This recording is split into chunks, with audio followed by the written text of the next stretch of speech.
San Francisco is not only the setting for Watch Dogs 2, it's also become the perfect city for Ubisoft to preview and celebrate the game. We've had a couple of really cool events, and today we're at the old San Francisco Mint building checking out Watch Dogs 2. Let's go ahead inside and take a look.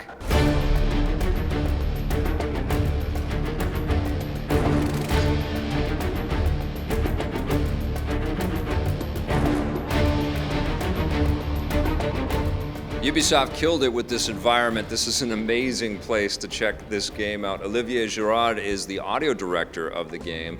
And what we got sort of before we got our chance to jump on the game and start playing it is a panel where you talked about the authenticity that you were striving for when building San Francisco. And you as the audio director obviously had to do a lot of work to kind of capture the flavor of this town. What was one of the key things that was important for you? Well, for us it was really important to be true and to do San Francisco justice. We don't get to do big games like this in San Francisco so often, so it was really important for us to not miss this opportunity to showcase the rich character, the people, the environment, make sure we get everything right, because it's important for the game, it's important for the story, and it's important for the simulation as well, so you can just cruise around and see the sights. So for us it was really important that we get as close to as possible to the real thing. You guys had a lot of pictures in our little sort of pre-show that we got, the panel that you guys put on with your microphone stuck up, this fuzzy microphone that you just had all over the place. You basically recorded this whole city, didn't you? Yes, well, we went around the whole Bay Area and recorded hours upon hours of ambiances, and then we sat back home looking at the pictures. That's what we used the pictures for, because we record so much stuff that if I just listen, I won't be able to tell what it's from. So if I have the picture and I can listen to the ambience again, then I can put myself in that place again and really get an impression for it. And if I listen to it enough, then I'll be able to identify what are the different elements of these places that I can reuse in the game. And oftentimes the ambiences we got were so good that we use them as building blocks in the game directly. Have you heard from people in the city, maybe some of the people that work for the city, about their expectations for this title or their excitement for this title? Are people of San Francisco excited that they're going to have an open world game that's set here?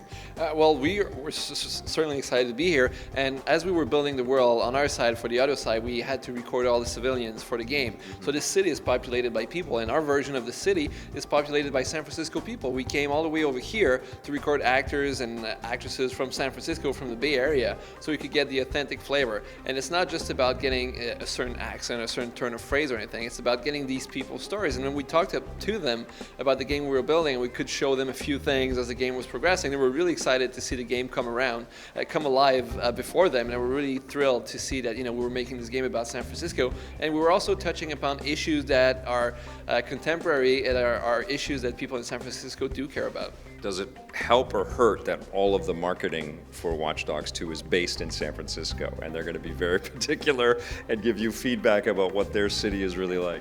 Oh, you know what? It's such a thrill to be doing these events and be able to talk about the game, showcase the game, and for now the response has been really overwhelming, and it's been fun to see people play the game and get into car chases and cause chaos with other players they've just happened to find online. So it's been fun, and I think people are really responding to the fact that we chose San Francisco, and especially the way we've been representing it in the game as this very colorful and fun place to be and fun place to have this hacking adventure with Marcus Holloway. Awesome. You guys are always super loaded with characters in your games, and you've been working with tons of voice actors over the years. How did you guys go and find the voice cast for Watch Dogs 2? Well, the voice cast, the main DedSec groups and the main characters, this is something the narratives team would handle, and we get to be brought into those meetings. The sound guys, we get to be brought in, and then we get to give our perspective on certain actors and certain things. But I think they're mostly looking for characters that are going to fit the characters we want to do.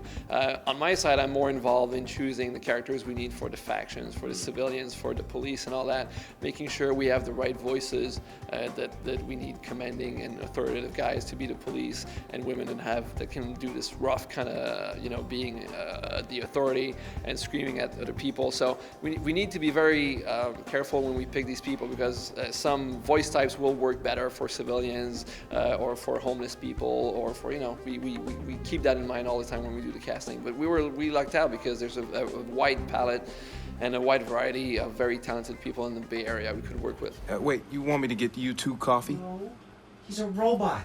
I want you to get us caffeine. He'll take a decaf. Hey, thanks for checking out that video on our EPN channel. It's just one small part of the things that we make around here. So if you liked it, don't forget to check out some of our other vids and hit that subscribe button.